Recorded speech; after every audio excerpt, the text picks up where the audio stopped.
The broadcast is now starting. All attendees are in listen-only mode. Well, good afternoon, everyone. We're very happy to welcome you all to this 11th session of EVPA's European Union webinar series. Today's topic will be fostering public-private collaboration to address social issues, and more specifically, what we can learn from successful initiatives across Europe. My name is Antonio Miguel. I'm from the EVPA Public Policy team at EVPA, the European Venture Philanthropy Association. As you may already know, EVPA is a membership organization currently gathering more than 220 members from all across Europe who are interested in or practicing venture philanthropy and social investment. Our members include foundations, social investors, academics, financial institutions, as well as service providers. In accordance with our strategic objective, which is to create a well-functioning ecosystem for societal impact, EVPA also plays a decisive role in fostering conducive policy environments, both at European and national levels. And that's why we are here today. Our policy and public affairs work relies on two main pillars. The first one is our role as a thought leader, because we act as a counterpart for the institutions of the European Union by being the voice of the sector, communicating the concerns and expectations of our members to European policymakers. By doing so, we lead the discussion and shape the debate. We also spot and discuss key topics of interest to our sector, including relevant initiatives undertaken by the European Union. Our second role is as catalyst.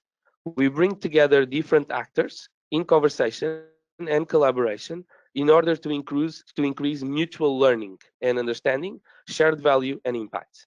We spearhead initiatives that tap into the synergies between the public and the private sector, which is a topic of today, and showcase noteworthy best policy practices and inspirational success stories from our sector.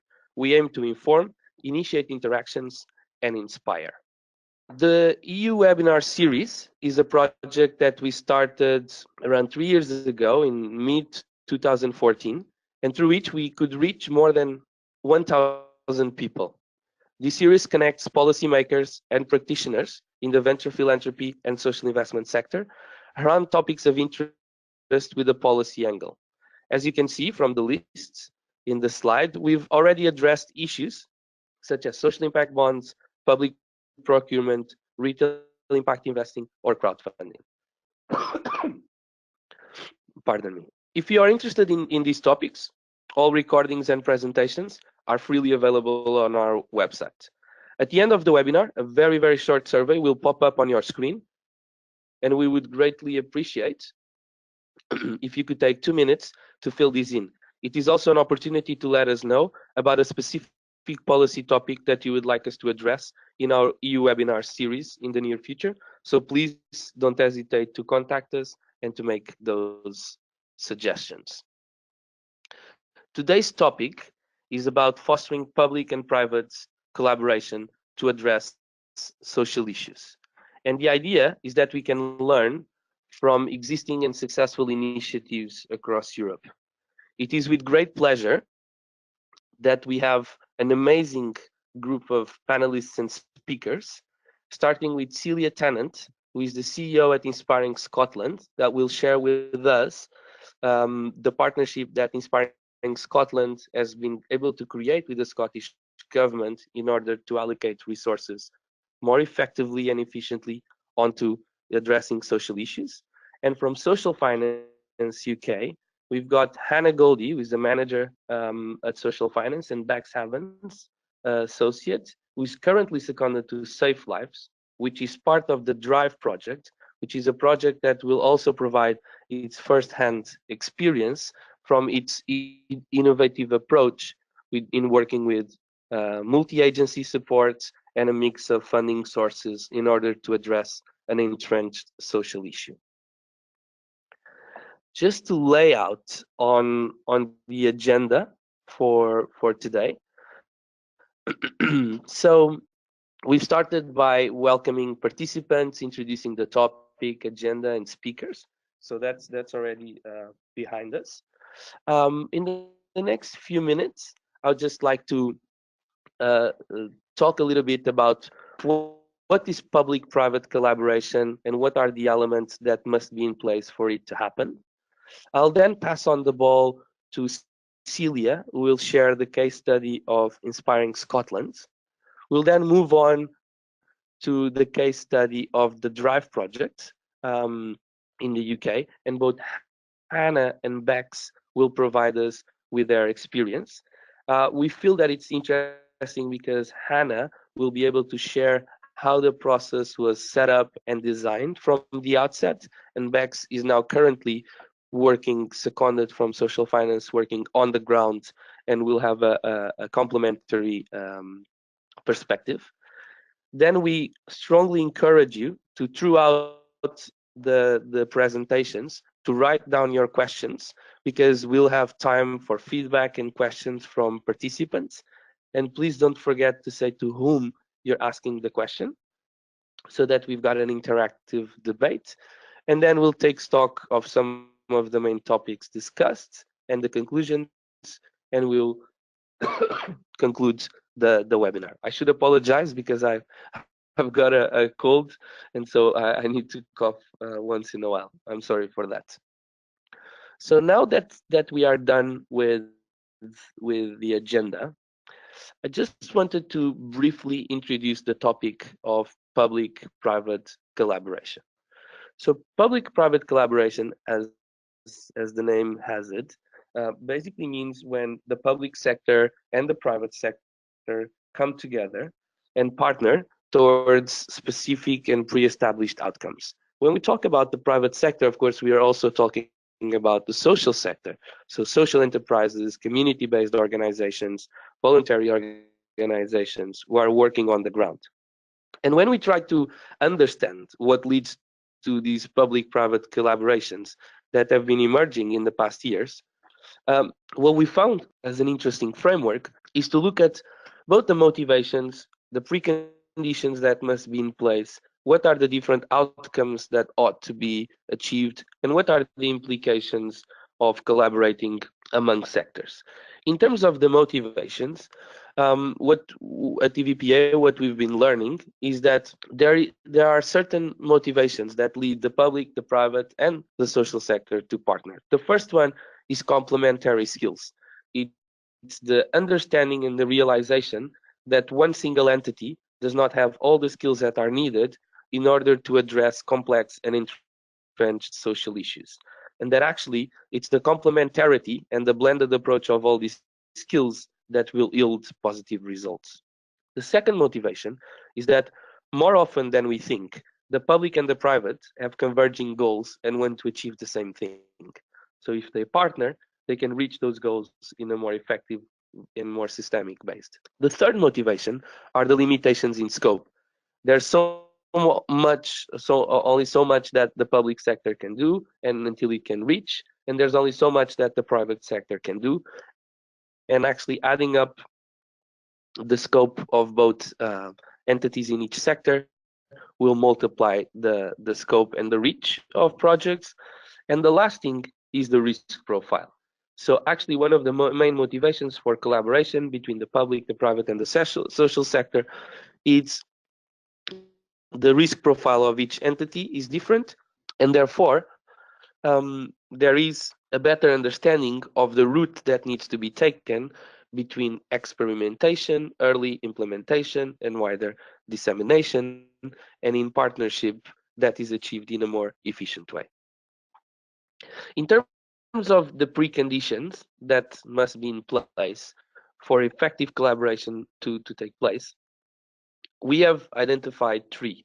The first one is that there needs to be an agreement and engagement from early stage. Even though, and I'm sure some of the case studies will corroborate that, addition of new partners needs to be effective. Core partners need to be engaged from the beginning and from an early stage. The second thing is the incentive structure. Everyone must be incentivized towards the same goal, and it must be very clear how the reporting lines work among these organizations. The third precondition is that the outcomes that want to be achieved need to be very clear from the outset.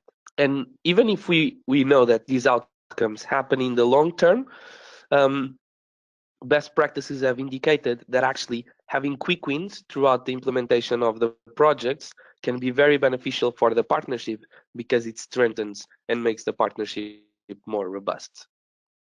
Moving on to the outcomes, we've also identified that among collaborations between sectors, there are different outcomes that are intended. On the one hand, we have got many projects that are on an experimentation stage, and their objective is to inform public policy. So they want to test innovative interventions in order to inform public policy that these interventions are worth becoming public provision. The second type of outcomes that we've been seeing is that there is also collaboration in place so that existing services can improve their efficiency and their impact with mechanisms both from the public and the private sector. And finally, we've also seen some case studies where partners have come together in order to create a favorable ecosystem so that the necessary conditions are in place for public policy innovation to occur.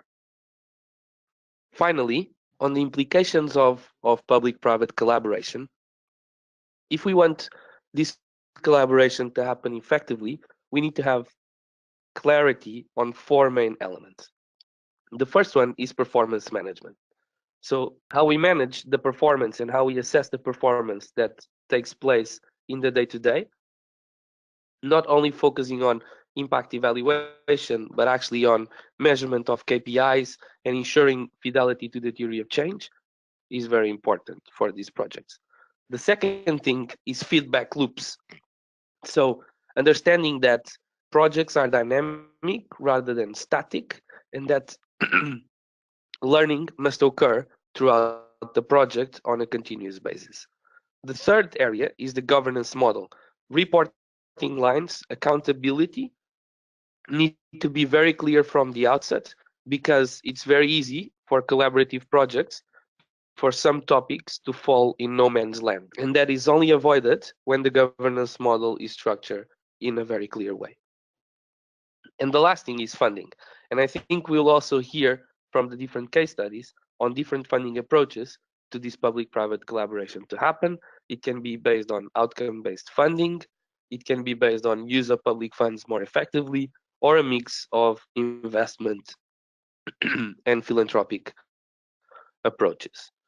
So I just wanted to give insight into this topic and to present this framework because I know that now our guest speakers will present their case studies and we'll highlight some of these topics accordingly. So as we are moving forward, I would invite Celia Tennant from Inspiring Scotland to present the case study of Inspiring Scotland and how the organization has been building relationships with the central and local government from the past years. Celia, the ball is on your side. Okay, good afternoon and thank you, Antonio. That is a bad cold you've got, you poor soul. Oh, we can all hear me. So I thought I would, well, first of all, thanks for the opportunity to speak this afternoon. I'm going to speak to three sort of parts. The first is a brief introduction on Inspiring Scotland. The second is a little bit of insight into some of our partnerships. And the third is just some 10 top tips from our experience of public-private partnership working. So on to the first, a little bit about the background of Inspiring Scotland. So we are a venture philanthropy organisation. We were established in 2008 and we were established by a foundation and incubated for a year. And then spun off. And the funding that got us started was funding from private philanthropy, from Scottish Government and from a foundation. So we started off our life on the premise that all sectors need to work together to tackle the difficult social issues that we experience experience in Scotland, and that all sectors need to contribute financially with support and goodwill to address those challenging social issues.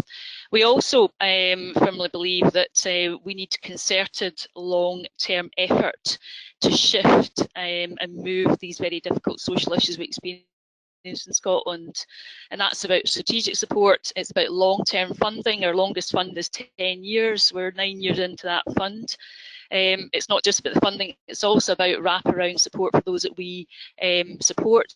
And those organisations that we support are social purpose organisations in Scotland, so they're charities and social enterprises. And the model that we use is a donation grant model. We don't do recycling funding. That's something we're looking at, but for the moment that way of working works for us. And we work with Scottish Government in all of our social issue areas. If we move on to the next slide, we have currently 9 funds, and those 9 funds operate in different social issue areas, and some of them are presented in this slide. We work with Scottish Government in all of these funds. We support over 200 social purpose organisations at the moment in these different funds. And over the 9 years that we've been around, we have supported £125 million being distributed amongst the 200 or so charities and social enterprises. So our partnership with Scottish Government is really important. We are an agent. We want to be an agent of scale ourselves, and the only way we can do that is to work with the agent of scale in Scotland, and that is the Scottish Government. So in every fund that we have, Scottish Government is a key contributor financially and also with goodwill and support. And in most of our funds, we also bring private philanthropy into those funds through trust and foundation funding, and also just private individuals as well. So I'm going to move on to give you a flavour of some of the partnerships. So if we move on to the next slide, I'm going to touch on, if I have time, 5 funds. So the 1419 fund, we started out with this fund. We've been working with Scottish Government for 9 years on this fund. We have trust and foundations supporting us, and we have private individuals. We'll have invested with the leverage funding £120 million to date. And the 1419 fund is about supporting those disadvantaged young people furthest away from the labour market into education, employment and training. And we've been alongside Scottish Government since the very beginning. We took this concept, the social issue, to them and said we want to do something at scale, we want to do it over 10 years. Youth unemployment is quite high. So that was back in 2007, and we would like to work with you to bring lots and lots of additional resource around this issue. So what we've done over the years is we've taken £4 million from the Scottish Government, and we have doubled their money as a minimum. So they've given us £4 million, and we've been able to leverage £8 million as a minimum that we're leveraging from additional funders. So there's that model is very, very attractive, clearly, to a government that's a bit strapped for cash. One of the challenges with such a long-term fund is that policy changes over a period of 9 years, and therefore we set out very clearly our ambition for the 1419 fund for young people to end up in employment, those who are furthest away from the labour market. But obviously policy moves and changes, and so we've had to do some flexing with Scottish Government over that period of time. This piece of work, we also work really closely with local authorities. We were taking significant investment into local government areas, and we wanted to make sure that that investment was going to work as hard for their young people as possible. So we talked to local authorities in this area of youth unemployment about what we might be bringing, what we might be investing in, to make sure that it was what they needed and what would make the biggest difference. And we've worked very closely with local government over the 9 years of the fund as well, to make sure that the fund was still contributing through those charities we're investing into to help that social issue. So the 1419 fund is a living, breathing example of a long-term partnership with Scottish Government, a long-term partnership with trusts and foundations, private philanthropists, some of them who've been with us for 9 years so far and 1 year to go. And I'll touch on my 10 top tips, but move on to the next slide. So another example, so autism, people with autism, an area that we're very, very close to Inspiring Scotland. So we work with 36 SPOs, charities supporting people with autism. We work very closely with the Scottish Government. We manage the funds that go out to these 36 organisations. We work very closely on outcomes and understanding the impact and developing outcome frameworks and ensuring that we can demonstrate to the policy team that the funding that we're sharing with the autism charities is actually making best, it is being used for the greatest impact. We work with local health organisations, and we work with the local authorities as well in areas where we have these investments, because autism is such a challenging issue, and certainly the funding for autism is pretty challenging. So that kind of partnership is incredibly important in this particular fund. So moving on to the next slide. So Cashback is another example of a fund where we work very closely with Scottish Government. We've been working on this piece of work since 2012. So Cashback funding is funds that come from the proceeds of crime in Scotland. So it's money that's recovered from criminality. And we've been managing that pot of money for the Justice team in Scottish Government, establishing the criteria for the use of those funds, and it's been about participation for young people and making sure that the proceeds of crime money was going out to support young people, and in some cases diverting those young people from lives of crime because of the participation in sport and creativity. So that piece of work gets us very close to local authorities. It's got us very close to Sport Scotland. So working with local partners, working with charities, social enterprises, with governing bodies of sport, Scottish Rugby, Scottish Football, all of that is all partnership working. It's working across different Scottish Government departments as well. So a huge amount of partnership work, which is all held together with their overarching desire to support disadvantaged young Scots to have the best opportunities for participation. And we've worked on the last phase of this work to give it a stronger focus on youth employment and positive destinations for young people. So another example of very close working with Scottish Government. So moving on to the next slide. So we've been supporting the play sector since 2009 in Scotland, a very, very mature but very small and fragile sector. And over the years, we've been creating capacity and building capacity in play. It seems quite a perhaps not the most pressing of social issues, but the health and well-being of our children and next generation of young Scots is really, really important. And we've learnt a lot from play, working very closely with the Scottish Government since 2009.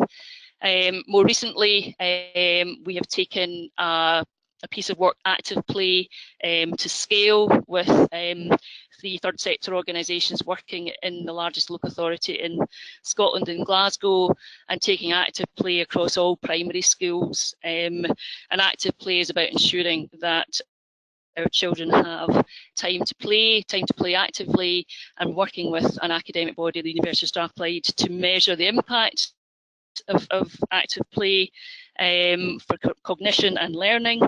And that piece of work we're taking to another 3 local authorities in Scotland, and we're leading a development in outdoor nursery provision in deprived areas of Glasgow, where we're bringing together the local authority nurseries, private sector nurseries and third sector nurseries to take outdoor education to more disadvantaged children, because in Scotland the children who receive outdoor nursery education are those from the highest earning parents. So another great example of public-private partnership. So the play work, although it may seem slightly frivolous, is really important because it brings us alongside local authority, education, health, academic, and the important delivery organisations, those third sector organisations as well. So moving on to Another quick example, and I think this is my final example before I give you my 10 top tips. So about 5 years ago, through the work of the 1419 Fund, we were supporting through our charities lots of young people with care experience in Scotland, and these are young people who have the poorest outcomes of all of our young people in Scotland. And of that cohort, young people who are looked after at home have the poorest outcomes. So these are children who are neglected and who are at risk, but not sufficiently at risk to be taken out of the family home. So they live in chaos and they have poor outcomes. So we've been worked with government for about 3 years to think about how we might actually take a national programme forward. So lots of input from experts and expert groups and panels, and we eventually launched the In Tandem programme, which is a mentoring programme for young people in Scotland who are 8 to 13 who are looked after at home. So we're bringing in, we've got 13 fantastic SPOs across Scotland delivering this programme with mentors for those young people looked after at home. So it's a fantastic example of identifying an issue and working with our partner agent of scale, the government, to make something happen. It's early days, but so far the impact looks very, very positive, much more to do. So that's just a bit of a flavour of the work of Inspiring Scotland. There's lots of other things we do, but what is key to our partnership with Scottish Government and other partners, but particularly Scottish Government, are 10 things. Now, none of these are rocket science.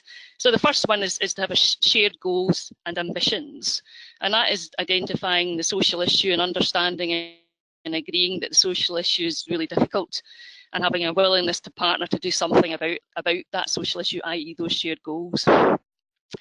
Second one is about being someone that can be a problem solver and be an organisation that can provide a solution. And we do that in so many different ways. We provide risk mitigation and we provide shared risk by bringing other investors alongside. But fundamentally, we're here to provide a solution to an issue. It's really important, number 3, to have clear and agreed expectations if you're working with partners in any shape or form, but particularly when you're working with your biggest funder or investor, because you want to get that right. So clear and agreed expectations is number 3. Number 4 is to have supportive documentation. So those are grant letters, partnering agreements, and memorandums of understanding. Very useful to revert to if things get tricky, but that shouldn't get to that stage if you've got a good partnership. Number 5 is frequent meetings, face-to-face meetings, updates, but meet your partners frequently. Number 6 is deliver, deliver, deliver. You're there to deliver, so make sure you deliver. Number 7 is be open, honest, and transparent. Number 8 is be responsive. Number 9 is to be challenging. If we're agreed that the social impact that we agree we want to achieve is the most important thing, then be prepared to challenge that things can be done better, and make sure that the difference that you agree that you want to make is being made. And finally, evidence, evidence, and evidence. Evaluation is really, really important. We need to know what's working and be able to share what's working, and we need to know what's not working, and that's equally important. So those are my top 10 tips for having good working partnerships. We have had some specific experiences of where we've had to revert to some of these tips ourselves more often. But I think we at Inspiring Scotland are sort of 9 years into our journey, and we would count Scottish Government and all of our other statutory partners as key players, and without them we can't achieve our social ambitions either. So it's a really, really key part of what we do. Delighted to answer any questions you might have after we've heard from Social Finance. Antonio, are you happy for us to just jump in? Yes, please go ahead, Hannah and Bex. Thank you very much, Celia. Great presentation. Thanks, Celia. Really interesting, and I hope that what we'll be able to present will offer some similarities and some additional things for attendees to think about. So Hi everyone, and thank you for joining us and for coming to listen. This is something that we feel really strongly about and really positive about, so I hope we'll be able to bring some lessons for you. So we're going to talk about the Drive project. It is a project which responds to perpetrators of domestic abuse whose victims are at risk of serious harm or homicide, and it came out of a program of work called the Impact Incubator, which is a partnership between social finance and leading trusts and foundations. And so I suppose already there's an element of, or a program of collaboration which led to the initiation of this project. If we look just for a moment at the issue, and Antonio wants to skip forward a slide. So domestic abuse is an enormous issue in the UK. There are almost 2 million victims of domestic abuse a year. Of them, around 83,000 are at risk of serious harm or homicide, and those victims are monitored and supported in multi-agency conferences which are specially designed to respond to their needs. And in the UK, 2 women a week die from domestic homicide. So in response, we know that victim services are reassuringly really good. You can access victim support services across the country, but we know that the response to perpetrators, who are of course generating the issue, are fewer and further between. So less than 1% of perpetrators of domestic abuse receive intervention to change their behaviour. And there are only 75,000 convictions per year on domestic abuse. So we know that domestic abuse is widespread. It's difficult to resolve in a sustainable way, and generally, although victim services do great work in taking victims out of harm's way, as a society we tend not to address very well the behaviour of the perpetrator, which ultimately leads the problem to recur again. So what we did is, Antonio is going to skip one further forward, is we came together, thank you, with Respect and Safe Lives. We recognise that we as social finance, although we have expertise on working in complex social issues, we've done projects around children in care, homelessness, drug and alcohol addiction, all things which touch on domestic abuse, but we're not experts on domestic abuse. And so we came together with 2 organisations who are, so Safe Lives are a leading victims charity, and Respect to credit work with perpetrators. So we brought them in to form a partnership with the kind of full range of expertise and experience which we thought we needed for this project. We then, as we worked on our model, which Bex will talk you through in a second, started to work with other trusts and foundations. So some we knew through the Impact Incubator already, and they decided to support this work further.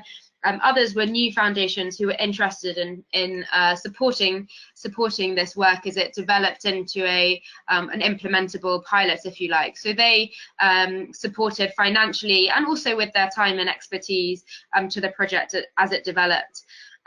We also, as the project moved forward and we had kind of more plans and the greater foresight to how we could pilot a new service, built relationships with central and local government organisations, and particularly initially local government. So we worked with police and crime commissioners, who of course hold a brief for policing and victim services where they're based in their regions, and we also came together with local authorities, so local government in those regions, who tend to have an interest in domestic and sexual abuse.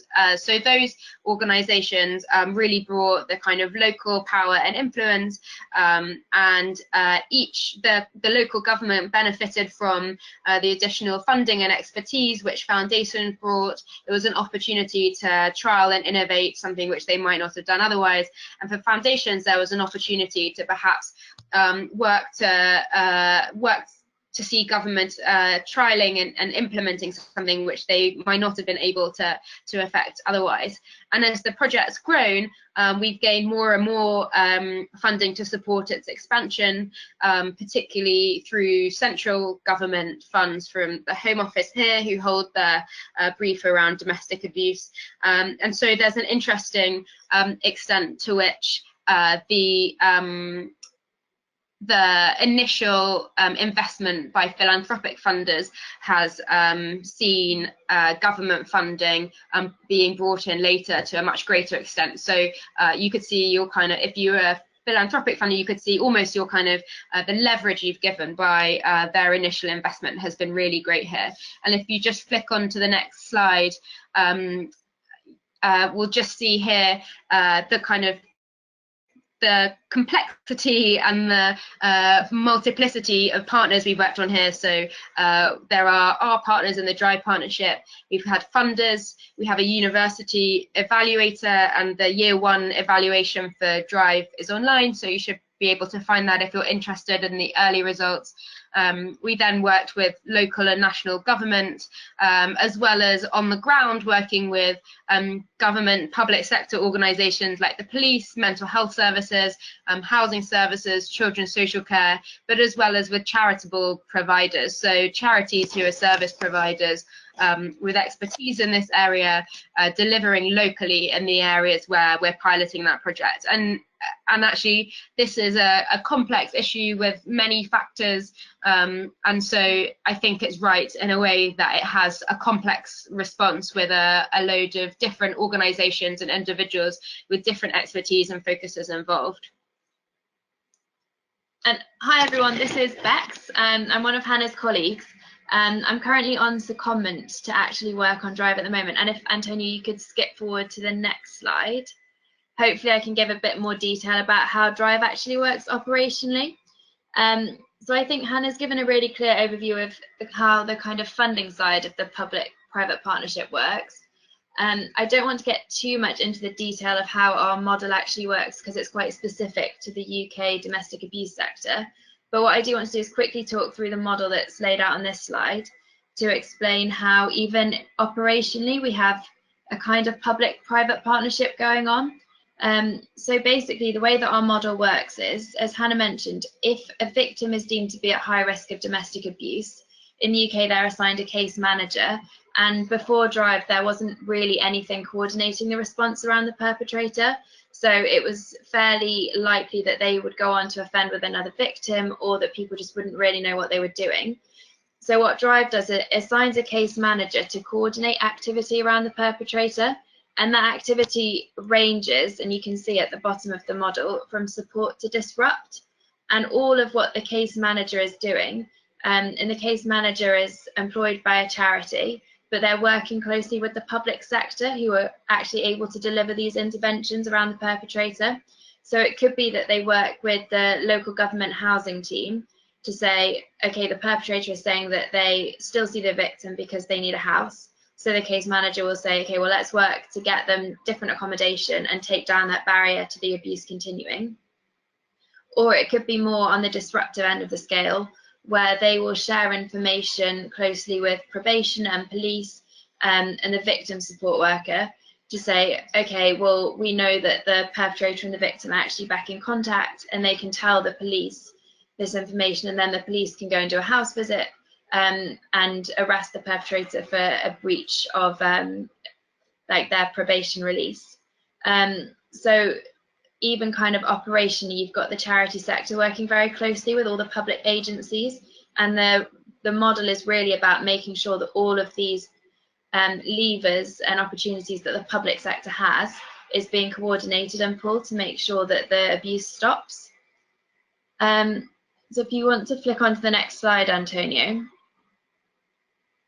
So as Hannah said, we are being evaluated by the University of Bristol, and if you read our evaluation online, it talks a bit more about the actual impact that the service itself is having. What I've tried to do here is to pull out 5 learnings that focus more on the public-private partnership and what we've learned about that. So I think the first thing is that actually from having a range of people involved in funding this project, it's meant that we've been able to do something a bit more innovative and potentially a bit more risky and daring than had been tried before. So we found that the service users that we're working with have got a really high level of complex needs, and that they're very different than the small number of perpetrator services that exist at the moment are working with. So, and I think, yeah, the ability to gather all of that funding has meant we've been able to work with a more difficult and risky group. The second thing is that what's really innovative is that the case managers are able to coordinate all of this activity and do both support and disruptive interventions. And really, before Drive, it's easy for people to work in silos, and actually having someone to coordinate all that activity is making a big difference. And that links into the third learning that we had, which is that really information sharing and multi-agency working in this kind of complex issue is really key. And so what we're trying to do is do a lot of systems change work so that actually the public agencies will set up information sharing forums, and that then even if Drive wasn't there, that a lot of this coordination and information sharing would be happening anyway. The fourth thing was that we found there were great opportunities to safeguard children. So actually, from having charities closely connected into the public services that are working with children, we had more of a 360-degree view of the risk because we knew what was happening with the perpetrator. So there's been cases where we can say to the public children's services agency that we know that there's a risk of abuse in this family, and that we would recommend putting the child on a child protection plan. And there's also been cases where we've worked with the perpetrator to change their behaviour, and they have made progress. So the child protection plan is no longer needs to be there. And the final thing, and there is more information about this if you read the evaluation online, is that both the case managers and the victim safety workers felt that because of Drive, the risk posed towards the victim was reduced. And so I think that just shows that by doing something innovative, bringing the public and the private sector together, not only through funding, but actually in their operational way of working, we've been able to do something innovative that is actually really having a difference. And if you flick onto the next slide, Antonio. This is the final slide, and it's just about thinking, okay, so there are learnings and what next for the project. So we've got two aspects to this partnership, the financial part and the operational part, and we're at the early stage of thinking through how we take both of them forward. Operationally, what we really want to do is to change the way that local systems work to make sure that all the public agencies that exist are sharing information with each other, and are giving tasks and coordinating action around perpetrators, and that there isn't just a gap, which there is at the moment, in people sharing information on what's going on. And our idea is that when that systems change has been complete, Drive can work really closely with the public sector to facilitate intensive case management on certain cases where it might not be possible to contact the perpetrator, but they want intensive information sharing and risk planning for a few months. Or we can do long-term behaviour change work with someone who it is safe to contact, to try and help them understand the reasons for their abuse, the harm it's causing, and to change their behaviour. And in terms of the funding long-term, we are hoping that we'll still be able to get funding from a range of sources, and that it can be fairly locally driven. So we are looking for central government funding, but also as we're thinking about rolling out, we know that in some areas it might be public health that wants to contribute, it might be the PCC, it might be the local authority, or even if we want to test something a bit more innovative or trial a new kind of behaviour change response, that there's still a role for grant funders to play in developing the model.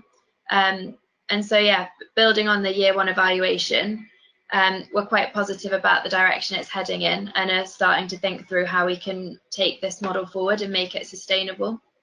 And that's kind of a wrap up of what we wanted to say on Drive, but very happy to answer any questions that anyone has.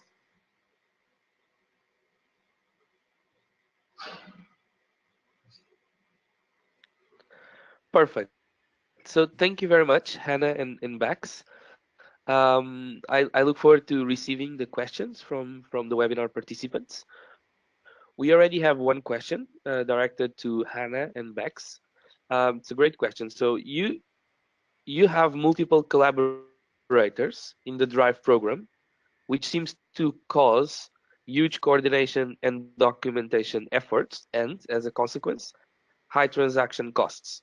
How do you ensure a balanced cost-benefit ratio, also to legitimize the program vis-a-vis the funders? Good question. So I think actually we tend to gain quite a lot from actually doing more meetings in real life, or at least on the phone, than kind of by email or kind of less conversational means, because actually you can get more done. There's more clarity of meaning. When there's lots of people involved in a discussion, my feeling is that the more you can have that in a consistent conversation rather than by email, the better. Particularly in the early days, and actually this has become closer and closer, we work really closely with Safe Lives and with Respect, and we spent a lot of time in person working in the same room, in the same offices, so that we were all clear where we were going and in what direction. And in a way, we kind of avoided making kind of creating documents of kind of statements until they were really necessary, and we really knew that we were clear on what we were doing, so to kind of avoid kind of redrafting and re-clarifying as we were going along.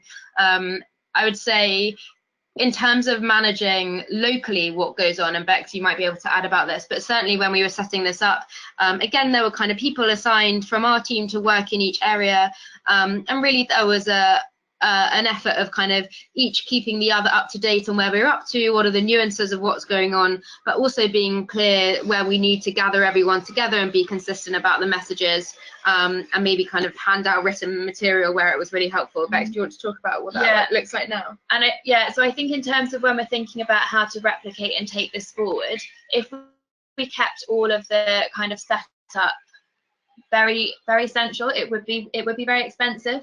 So I think what we're trying to do in all of the sites that we have now, and when we roll it out, is to really shift the governance to be local, so that they will do the coordination of all of the agencies on the ground and the charitable partner who will be delivering it.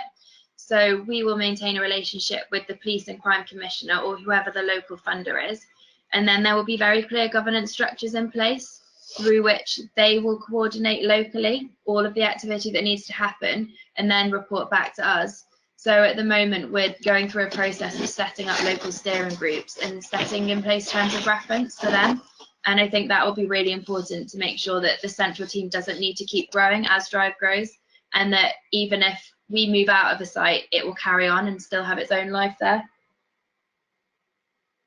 The other thing we did is our philanthropic funders agreed, at least in the early stages, that they would be happy to take a single report which went to each of them, rather than us having to report to each of their individual kind of guidelines. So that's potentially something which is only replicable sometimes, but it was something that means that we're creating a report that we would use, that social finance would use, that Safe Lives would use, but also that our funders would use as well. And that helps kind of reducing your reporting, can be really helpful. Great, thank you very much. So we've got here another question. This one for Celia. So how has the relationship with the Scottish government evolved over the years, and in particular, how has trust been established? Because the way trust is seen today might not have been as it was perceived from the beginning. So any takes on that, Celia? Great question, thank you, Antonio, for passing that on. I think the relationship has developed. I think the starting off with the 1419 fund and saying to government we want to do something to help address the challenges of disadvantaged young people entering the employment market, and we'd like you to put some money on the table, and we will bring money as well. And we want to do that over the long term. We want to do that for 10 years. I think was well, they took a bit of a risk coming alongside us, but there was definitely an issue for Scotland at the time with youth unemployment. So so we tested one another out. They probably tested us more, and we got 4 million in our first year. We added at that stage another just over 4 million to that from our own fundraising. And year on year, we have done what we said we would do in terms of supporting young people into destinations of employment, education and training. So I think the trust developed quite quickly, through the process of choosing the 20 or so charities that we were going to support over the 10 years of the fund. And within 18 months of that partnership with that particular policy team, we were approached to explore potential work with the early years, which we then started talking to them about what we might be able to do for the play sector, which then developed into the Go to Play Fund, which we've now been doing work there for 8 years and taking work to scale. And so, kind of long story short, I mean, as I said in my kind of top 10 tips, we have been alongside sharing the ambition around addressing social issues, saying we could help, we could probably bring some money. If you put some money on the table, we will help the experts do the best job they can. We will show you the evidence of the difference they're making. And so I would say that trust developed quite quickly. And we now work with probably a dozen policy teams in Scottish Government, and we get phone calls from different policy teams because they've heard that we might be able to help them. So I think it's being solution focused, it's being a problem solver, it's being delivering what you said you would deliver and more, being very responsive, and it's about fundamentally keeping what's important at the heart of the conversation, which is actually the difference that can be made for those living in difficult circumstances.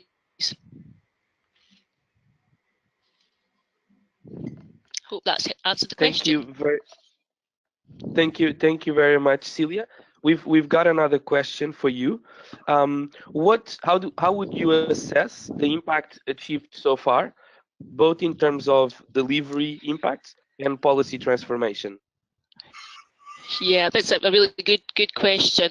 I think delivery impact is probably more straightforward. So we quite simple people at Inspiring Scotland here. So in any kind of social issue area or any fund area, we start off with what will success look like? So what are the outcomes and what are the indicators that we'll be measuring to ensure that we're successful? So that'll look different for the Autism Fund, it looks different for the play work, it looks different for 1419.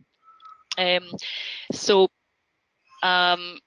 we work really closely with the charities to help them really understand what they're trying to do and deliver the impact that they can deliver based on their programs. And our job is to be able to synthesize, because we work with multiple SPOs in funds. So what we try and do is understand the global impact of in one fund area, there's 55 SPOs all supporting self-directed support. That's for people with support to live. In another, there's 36 in autism. So we try and make sense of the more kind of collective global impact of the fund, but we have to do that by building the building blocks of those individual charities and the impact they're making on beneficiaries. So I'm probably not answering the question in full, but what I've come to realise over the last wee while is that, and I think it was Bex or Hannah that touched on systems change. Civil servants like to have systems, they like sort of efficiency, they like rationality, and sometimes that's quite difficult when you deal with the sorts of beneficiaries that we deal with, people with autism, people from disadvantaged backgrounds, etc. But what we do is that kind of collective work with lots of portfolio charities and social enterprises, is we can make their impact on individuals much more coherent, because we can we can almost systematise, because we're actually gathering evidence of impact at scale, and actually, because we operate at scale, actually changing people's lives for the better in a kind of probably sort of an individual but kind of systematic way. I don't know if that's made sense, and I'm not even sure I've answered the question, to be honest. So. I think it's great. If the person thinks the response is non-satisfactory, I think can ask again. So we've Okay. got another question. This time for Hannah and Bex.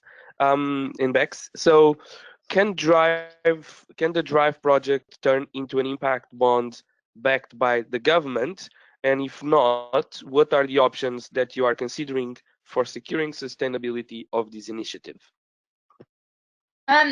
So I think at the start, when we were looking at this project, there were obviously questions asked about whether we go for a funding model that's kind of a SIB or an impact bond. I think part of the reason that we set up Drive and we're doing this evaluation is actually because there was very little evidence in the first place about who these perpetrators are and what actually works for them. So I think the first thing that we're trying to do is actually gather the evidence on who they are, what kind of outcomes we can even expect, and what a kind of sustainable change and what the cost benefit might be. And from the first year, we started to learn who they are, and now we're starting to learn about what the cost benefit of the programme is. So I think it's probably still too early days to look at funding this through some kind of impact bond, because we just are still learning what the impact should be and trying to assign a cost benefit to it. It's still too early. But I think what we're looking at instead is looking at how do we actually make this a sustainable financial case going forward, so that potentially it doesn't need to be funded through an impact bond. We can just make the case that actually this is the right way of dealing with this problem, and there is a benefit, because the cost of dealing with one of these cases is about £20,000 a year in terms of all of the different agencies that are involved. And so what we're hoping is that if we can change the system so that it deals kind of as on a business as usual basis with managing these cases and making sure they get access to the right services, and we attach on our behaviour change work to try and prevent the abuse continuing, actually that we will see a cost benefit, and we can evidence that and actually get it funded as a business as usual kind of service, which is really what's happened with IDFAs, which are the kind of victim equivalent and the victim caseworkers. I don't know if Hannah has anything to add. No, I think Beck said it all. Thank you very much. We've got another question, also for Hannah and Bex. During your presentation, you've mentioned that foundations were enthusiastic about influencing trialing of public policy. Why do you think that is part of their motivation to enter projects like this? Interesting. So I think that foundations are often interested in piloting and funding innovative work, and often see their role as funding work where government might be less inclined or less able to fund.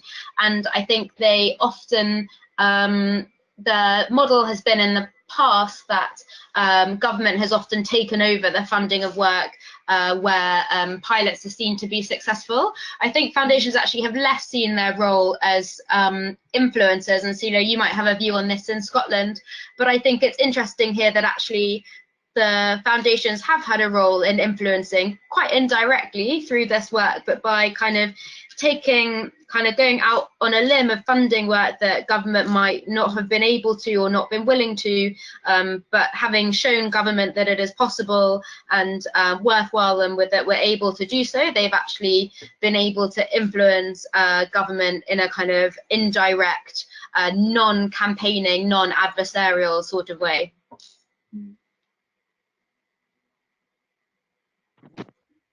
Thank you. Celia, did you want to comment on this, given your experience in Scotland? I do think, yeah, I'm not sure you heard that bit, but I kind of feel very strongly that trusts and foundations very often take the greatest risk in being willing to test new ideas and being willing to back a social entrepreneur with a good idea. And without that kind of risk taking, there are pieces of programs at scale that we just wouldn't have potentially, that are potentially funded by the public sector now.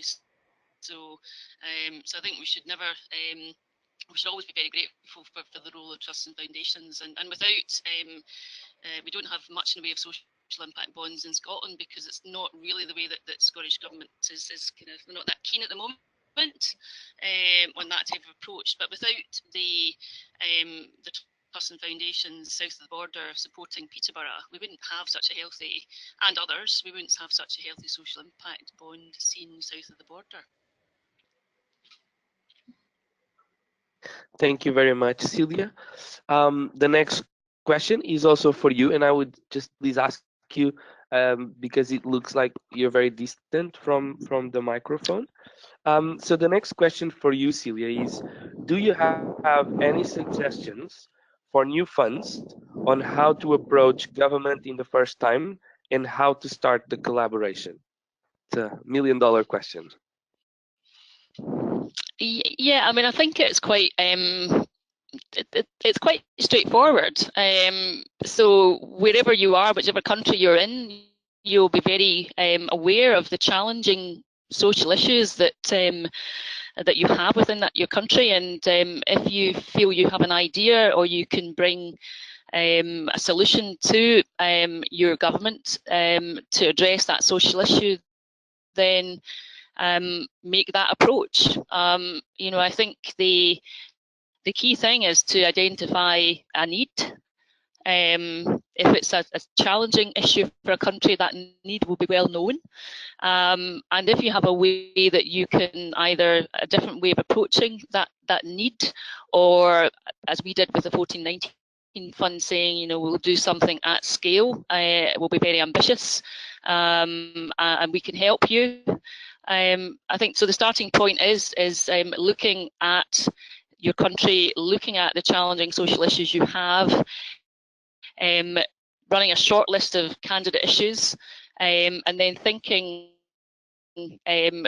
of which one or two that you might. I think we started off with 2 social issue areas that we took to Scottish Government when we began this journey. One was for the elderly, and one was the concept of the 1419 fund, and they wanted to start with the 1419 fund. So yeah, identify a need, be clear that you can address that need, and take a couple of ideas and see where you get to.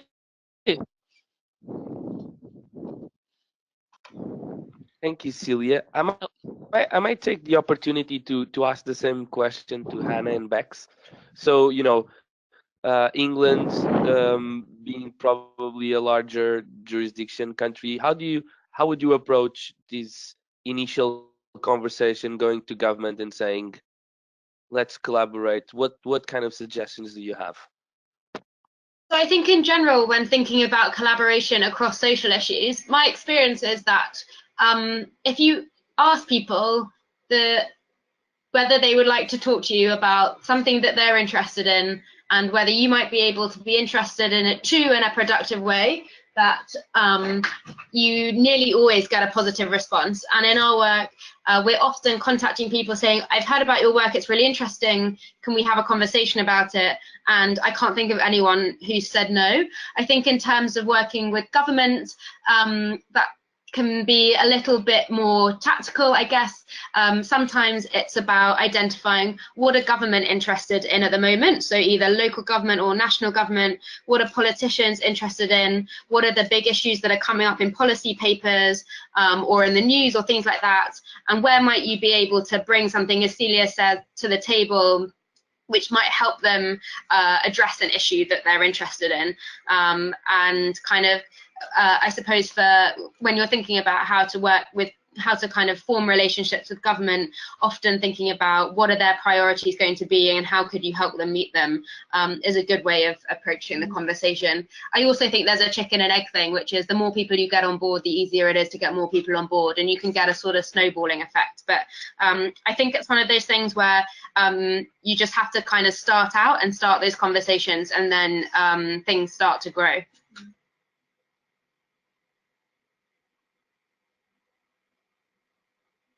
Thank you very much, Hannah. Celia, we've got another question for you. So given your close relationship with the government, do you have room and are you comfortable to say no when you don't agree with the guidance and policy objectives that are defined? Yeah, we do. We do have the opportunity to say no, and we do say no on occasion. I think it's we have a quality approach to what we do, an added value approach to what we do. So it's not just about sort of grant making. It's also about adding value and capacity, and helping fantastic organisations become even better. So if we feel that we can't do that, then we tend to say no. And there are some kind of, we're often asked to help individual charities who might be in crisis. Sometimes we say no to that, so we become a bit of a kind of go-to fixer organisation because of our it's like a management consultancy approach. Our non-financial support is so well known, and sometimes it's quite difficult to be able to support an organisation who's too deep in a crisis, and sometimes we will we'll agree to deliver something, we'll agree to give some support, but only for a period of time, because we have to protect our reputation of being an organisation that can make a difference. But in saying that, our mission is very broad. Inspiring Scotland's mission is for a Scotland without poverty and disadvantage. So that gives us a lot of scope to work in a lot of policy areas. But it has to feel right, and it has to meet with our mission. So hopefully that's answered the question. It's very tempting, obviously, to build your to build your franchise, but I'm very, very conscious of the value add and the quality element of our work, and so that very often leads me to say no to things. That's great. I mean, because I think in these partnerships, especially when government is involved, it might be easy to just go with emotions, and I think, yeah, well, you say you have a strategy when you say no to good opportunities, right? So yep. Thank you very much. We've got another question for Bex. How important is the fact that you are seconded onto a delivery organization for the success of the project? I think that's a really good question. I think because we're a partnership, it's really helpful actually that we have, so there's 3 people who are employed as the central team of Drive. One of them is employed by Safe Lives, one's employed by Respect, and then me is obviously on secondment to Safe Lives, but has the kind of social finance background.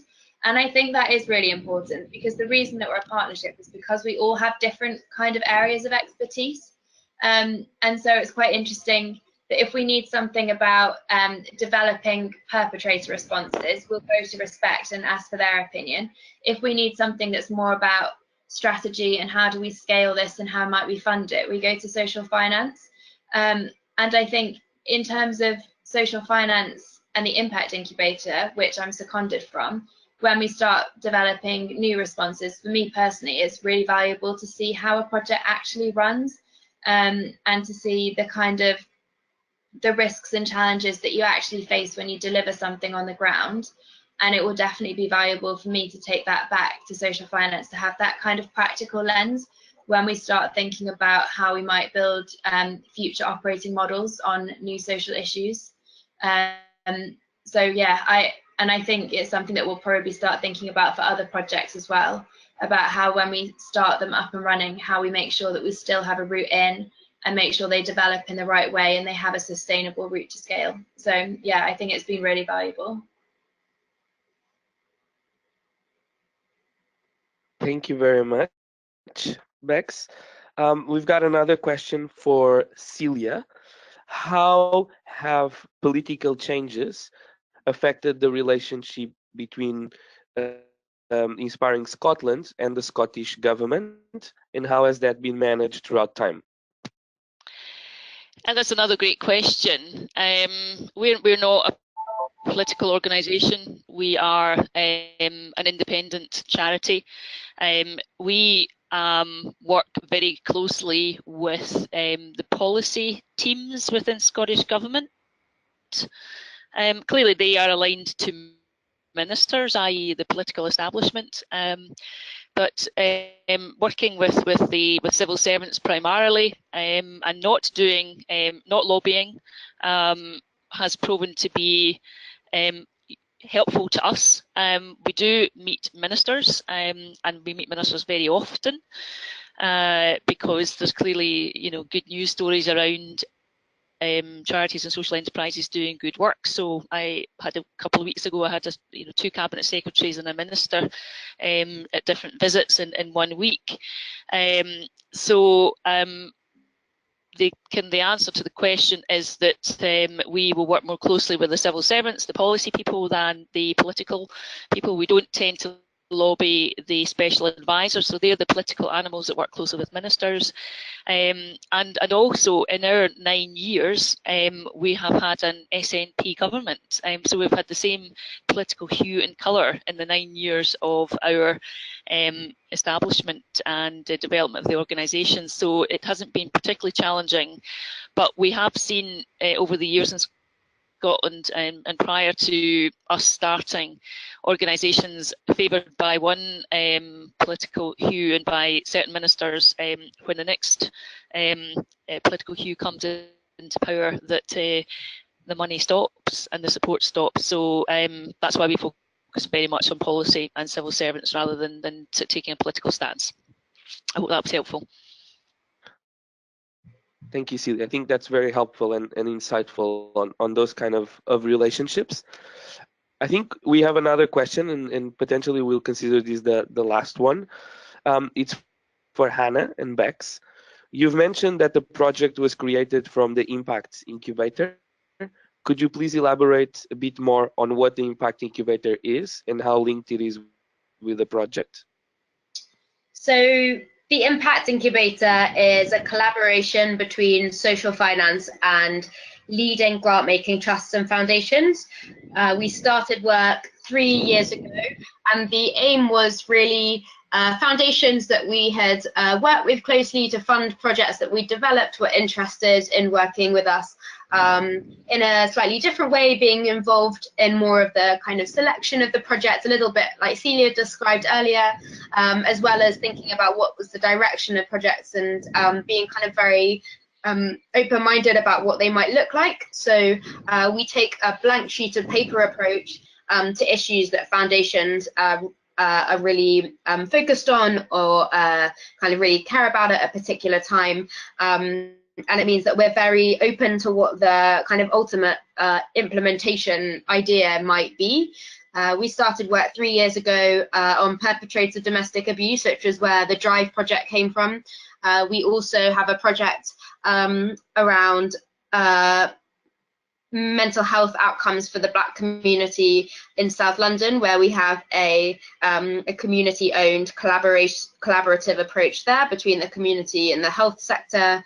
And we also started work then on a project with care leavers and supporting their outcomes to be better, and that is developing a digital tool to help young people and professionals own and collaborate better on young people's journey to adulthood. We've since picked up 1 or 2 new pieces of work. We have a project on refugees. We're launching a charity which will excuse me, support the growth of community sponsorship across the UK, and we're just this week working with foundations to work out what our new projects might be, and that has been a 6-month process of identifying potential issues to explore, researching where are the opportunities, and really trying to understand where are the opportunities for us as social finance to have impact through working with sectors that are involved. So we know that all of the issues that we're looking at are important, and so it's not really about saying that one issue is more important than another, but about saying where do we think that we as social finance could bring something to partners in the sector, like we did on Drive with Safe Lives and Respect, to kind of add some different nuance or energy or idea or influence or something or expertise to kind of create a step change in a particular area. Thank you very much, Hannah. This is great. So I believe we have no more questions. I would just like to give the opportunity first to Celia and then to Hannah and Bex.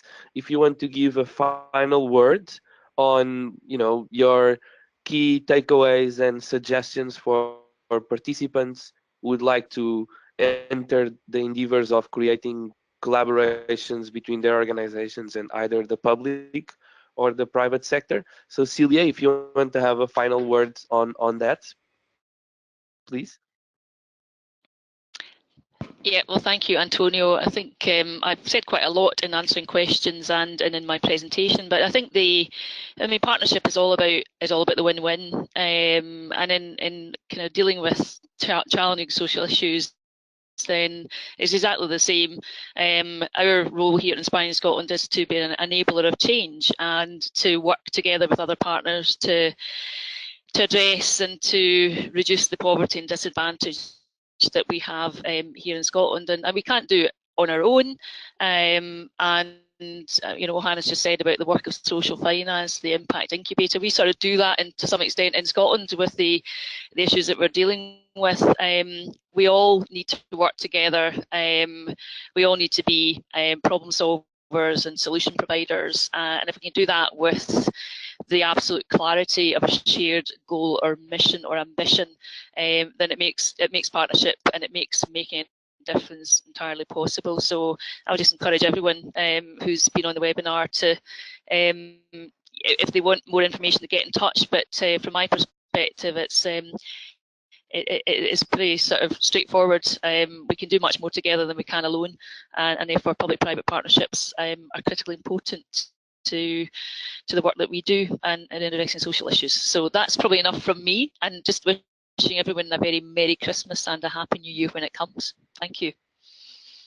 Thank you very, very much, Celia. Thank you. Hannah, Bex, final word on your side? I think what I was going to say very, very closely echoes what Celia was just saying, which is when we're working on really complex social issues which have a lot of people involved, we need to bring a lot of people together to solve them. And especially if we're trying to do something that might be new or might seem a bit innovative or even controversial, the more people that we can bring on board to get it in place, the better, and the better chance we have of making it a success.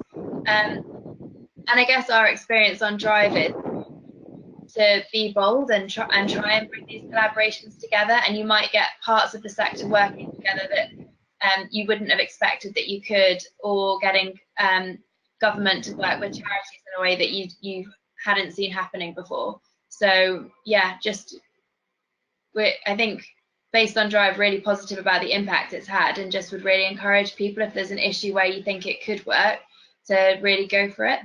And yeah, very happy to provide more information or answer questions if people have them. But thank you all for listening, and as Celia said, Happy Christmas and New Year, everyone. Thank you very much, Hannah. So I would like to wrap up with some 3 takeaways. The first one is, from my understanding, I think we all corroborate that time is a very important variable when we pursue these type of collaborations.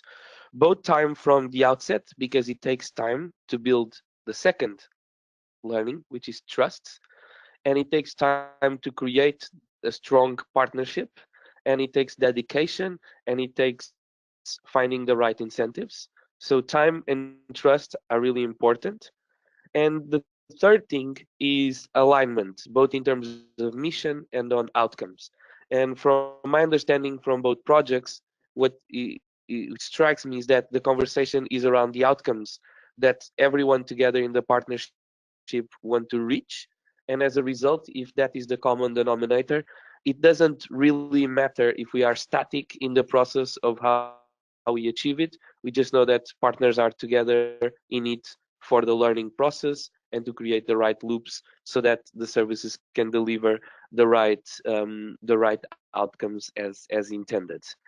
And I think we also agree that from the experiences from Celia, Hannah, and Bex, we should be optimistic about approaching both the public and the private sector for collaboration, because once we find something that interests these partnerships can happen. And again, on the issue of time, it takes 10 years to build a 10-year track record. So we just better start doing it and go for it, taking on Hannah's final words. Before we close, I really want to thank Celia, Hannah, and Bex for their time. They're very busy people, and I really genuinely appreciate that you took the time to prepare for the webinar and to spend these 90 minutes with us. So thank you very much. I also like to thank to all the team at EVPA in the back office, ensuring that this webinar could take place, and of course to all participants that stayed throughout the time in this webinar.